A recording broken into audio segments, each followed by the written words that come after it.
podcast. But as I was saying, I was talking about game mechanics and how I like when games do something new or different. And that's really what, with a lot of games being the same nowadays. It's really what I look for is something that really sticks out as, oh wow, that's different. I haven't seen that, or I have seen that, but it's not quite like that. And wow, they really did a good job at perfecting that, you know. And the combat system is easily one of those things for me, for sure. It is unique. It is, it gives me freedom of choice, and it encourages me to use my brain to figure out different combinations enough without feeling like it's a puzzle every time I want to fight or something. You know what I mean? Or like feeling like it's too mentally taxing. It's just mentally challenging enough with the multitasking of the spells to be really unique and really fucking cool. And this lockpicking mechanic, not the most unique thing in the world, because I have seen things like it before, but I'll tell you what, way better than Skyrim and their fucking lockpicking bullshit. Way better.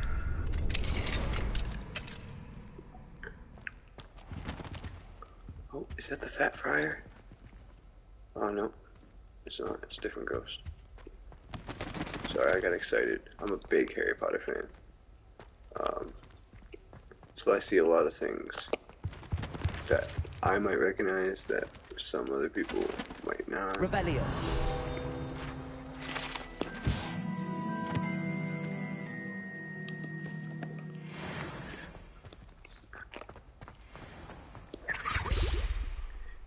Puzzle, put them together and answer me this.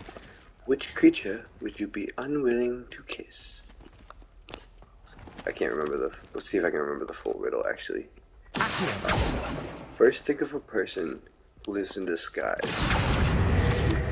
deals in secrets and tells naught but lies. Next think of something. It's the beat.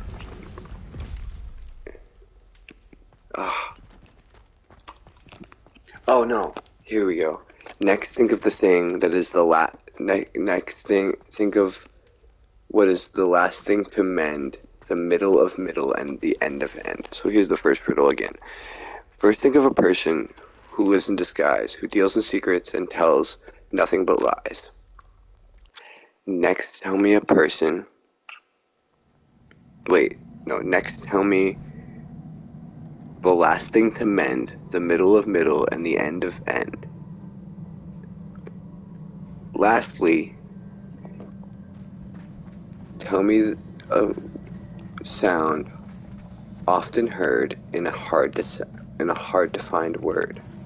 Now string them together and answer me this. Which creature would you be unwilling to kiss? And so the first part of the riddle, a person who deals in secrets and tells nothing but lies, that's a spy.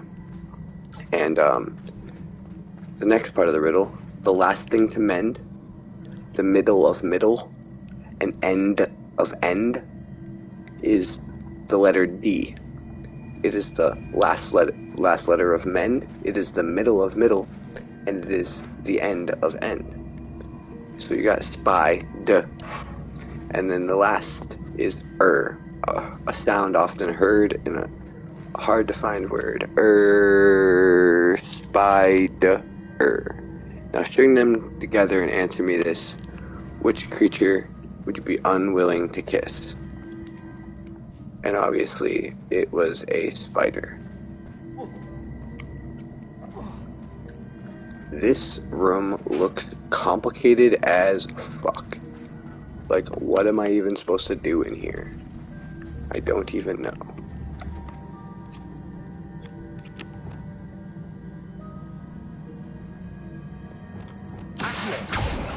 Whoa, okay. Clearly that box hit me in the face.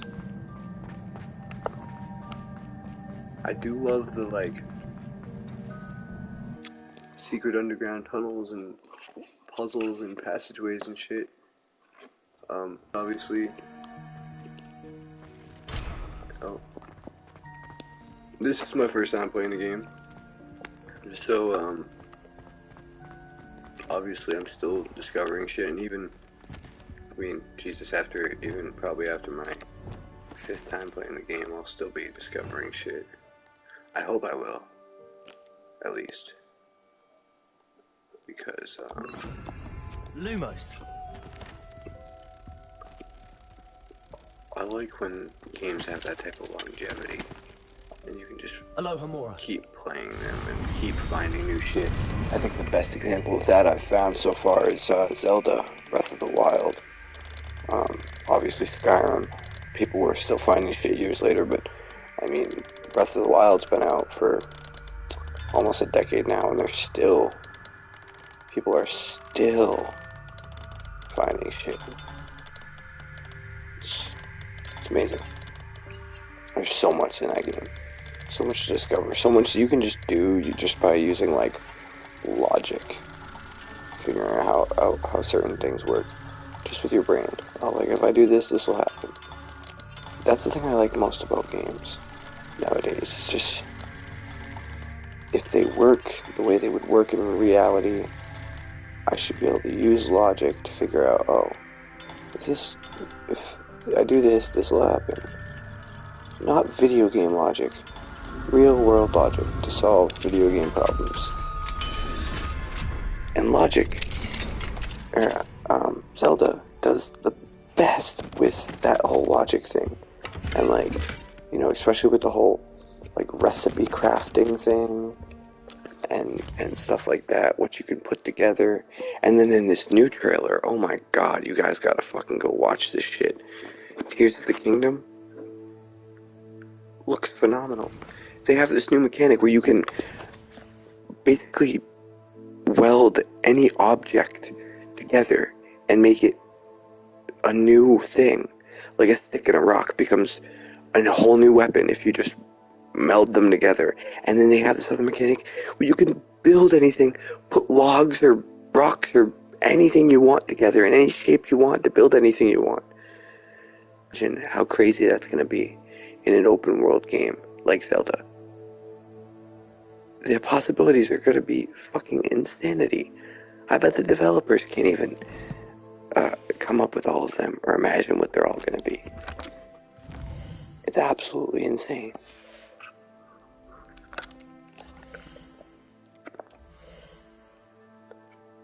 Alright, let's see. What do I got for outfits here?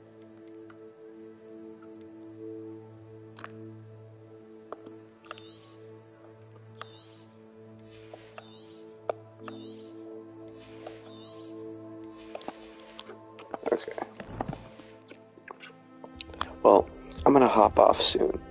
But, I just wanted to finish my rant about game development and certain things that I like in games, because I was in the middle of talking when my stream cut off, and it was extremely rude of my stream to do that.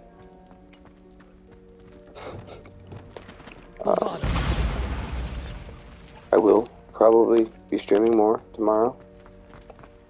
Maybe not this game, maybe another game, maybe this game, who knows. But yeah, I think I'm gonna leave off right there, right in front of this quest. I find out who this quest is for, so I can mark it real quick.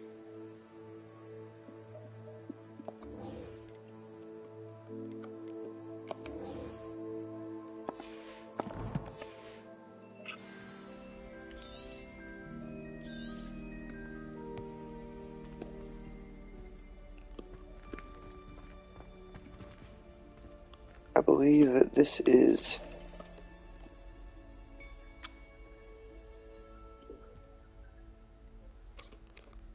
well, I'm in class. And whatever this quest is, I'm about to begin it. I think this is the quest I'm tracking, right?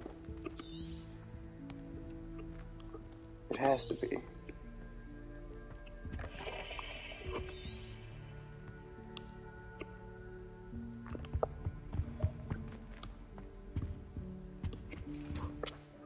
Oh, maybe it's not.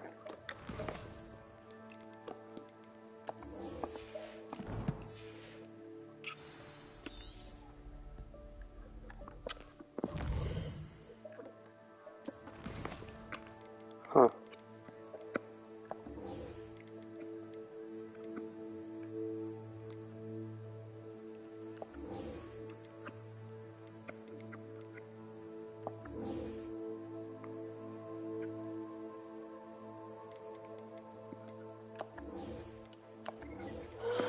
Huh.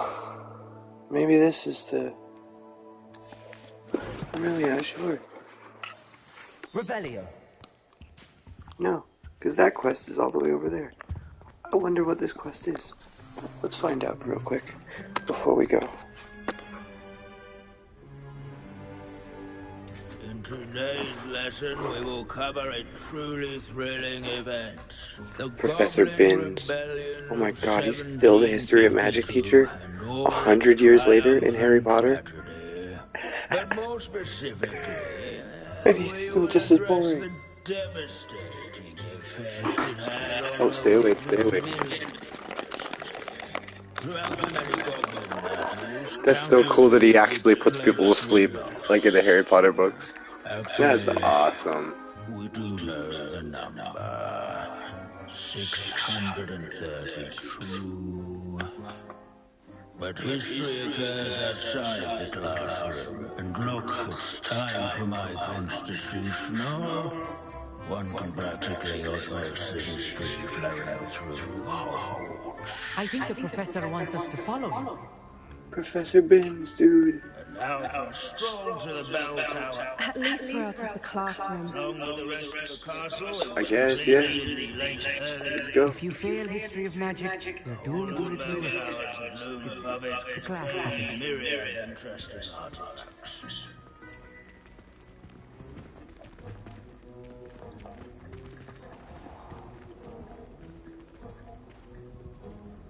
I know I said I was gonna go, but this is actually kind of a cool mission. I'm intrigued now.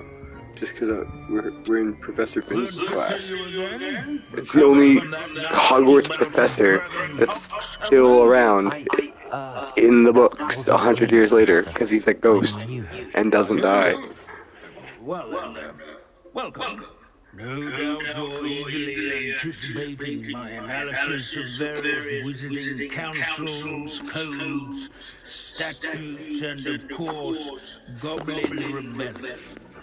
Not all goblins are rebellious. Some venture into wizarding politics, such as Eargit the Ugly. Some are talented artisans, such as Bragbor the Boastful.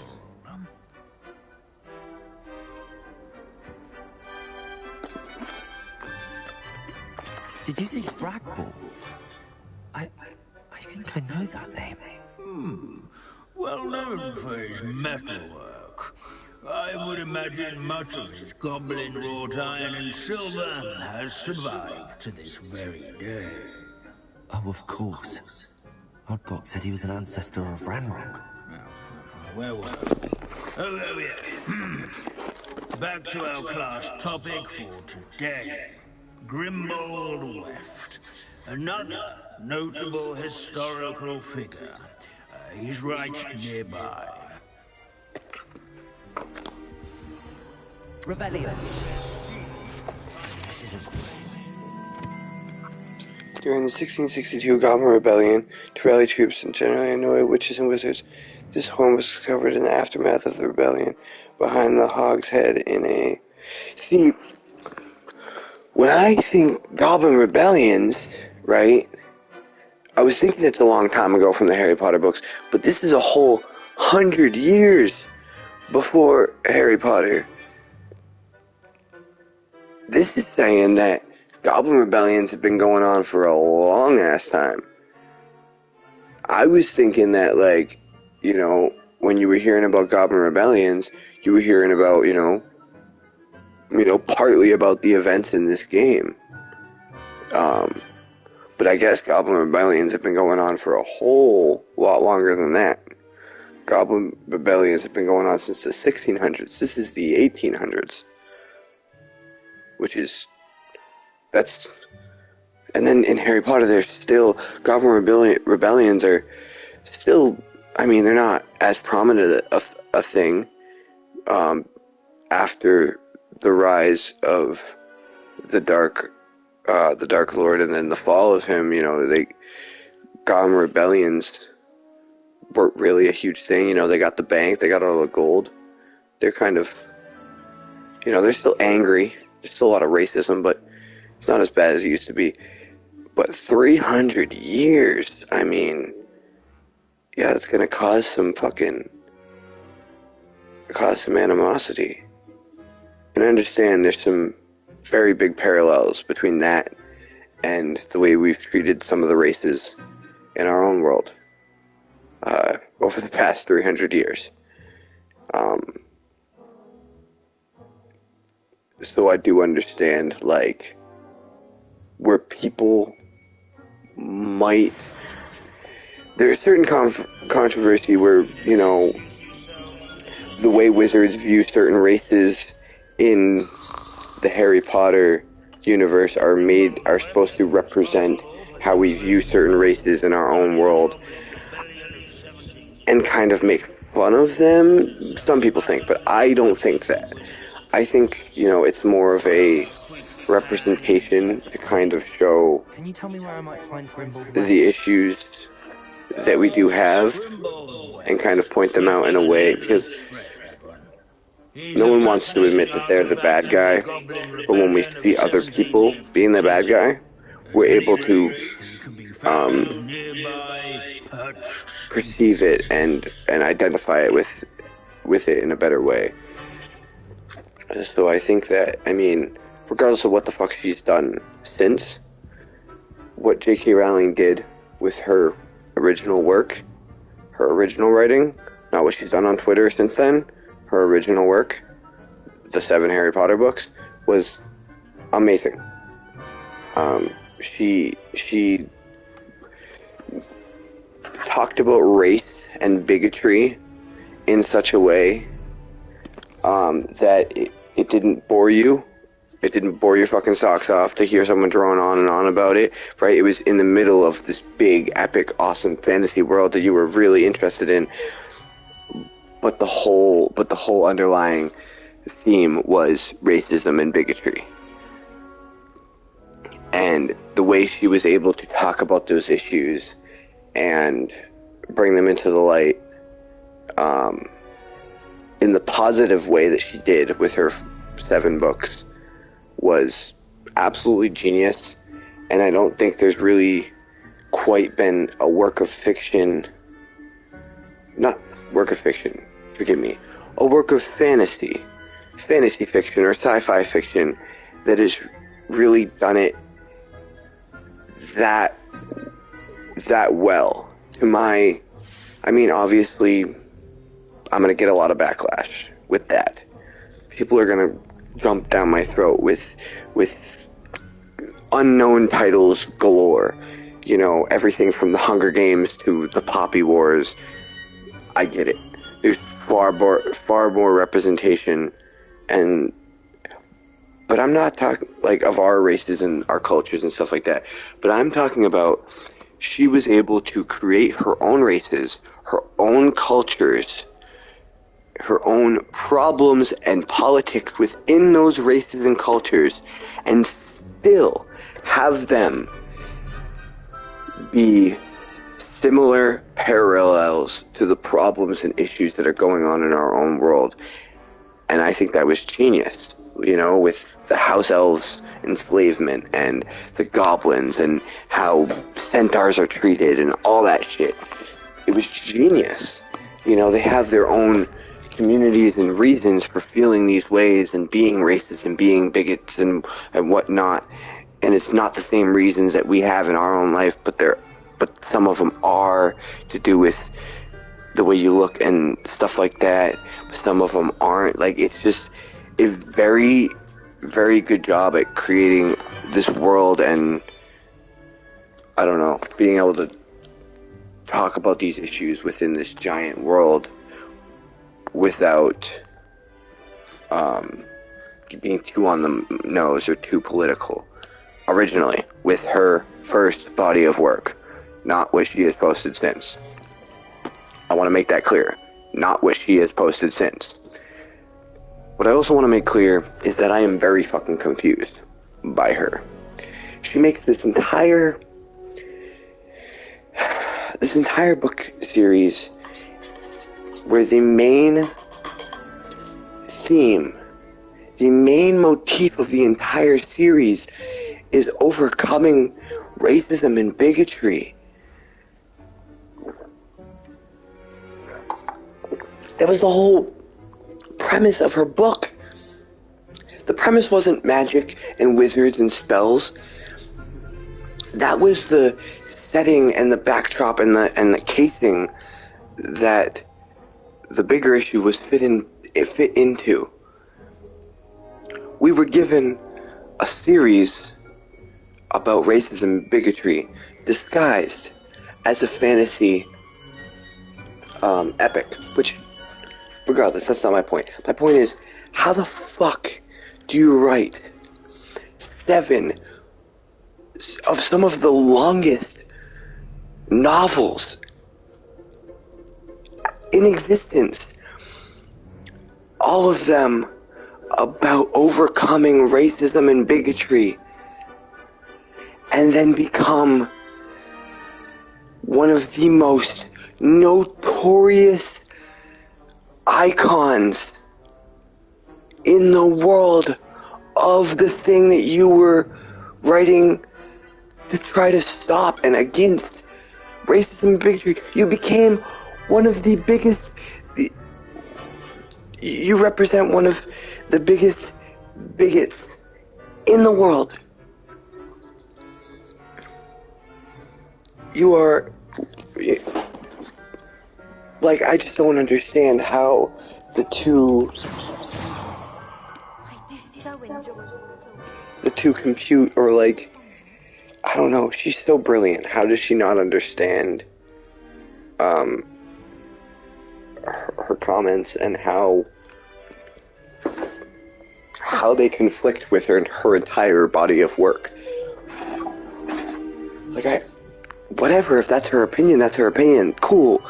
I couldn't give a fuck less, honestly, because at the end of the day, it doesn't affect me. And I'm sorry, but transgender people shouldn't give a fuck what she thinks either, because it doesn't affect you either. All you have to do, if you don't want it to affect you, is click out of the post and don't look at it. Don't look at it, don't read it, don't follow her, don't subscribe to her. You can still read the books, you can still play the games. They have nothing to do with her. They don't affect you either. But I could give a fuck less about her opinion, because I don't think her opinion, unless she's purposely targeting somebody and trying to bully that person, it doesn't mean shit. She's just voicing an opinion that no one fucking agrees with. Okay, cool. Let her have her wrong opinion, and don't let it upset you because it's wrong. You know it's wrong. So why the fuck do you care that she has this wrong opinion? But regardless, again, not my point. My point is, how do you write 7 books with the right opinion and then come out to the entire world and tell them that you have the wrong opinion, that the opposite of what you just spent the last 2 decades preaching? You spent 2 decades preaching about equality. I don't understand.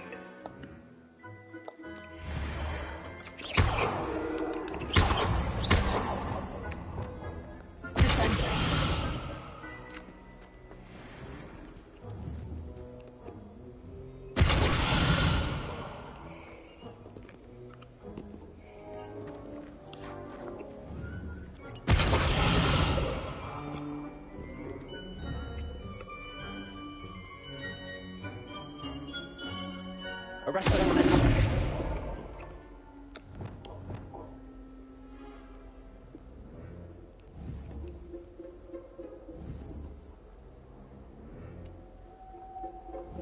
Good for you.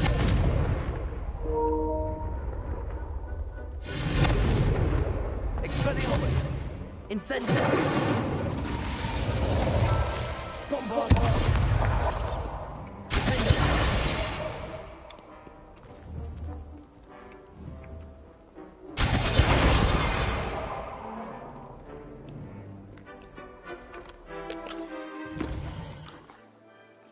I think that page told me what the fuck I was supposed to do, but I missed it.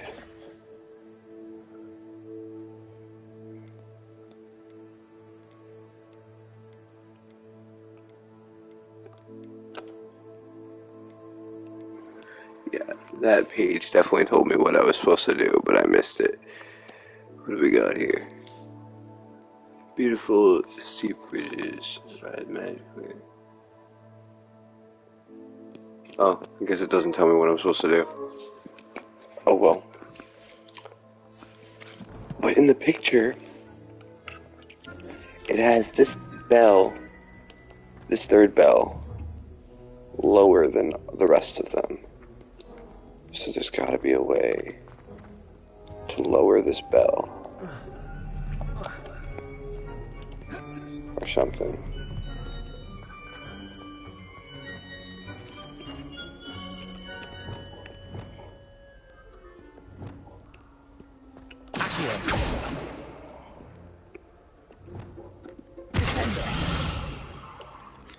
Yeah, I don't know. Weird. Definitely come back to it though. Because there's gotta be, I know there's something that, if you bring that bell down somehow, it reveals something. It's gotta. Oh, what do we got here? We got a chest. Nice, nice, nice. Nice, nice. Alright. Supposed to talk to this person, I think. Oh no.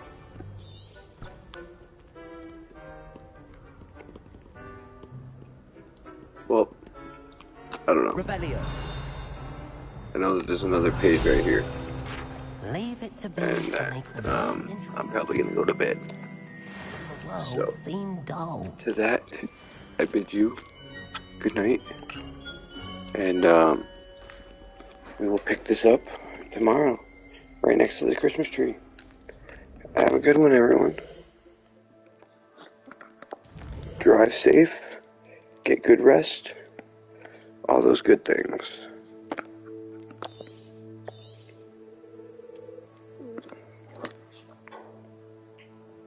2:13 a.m. Wow, that is a late night session.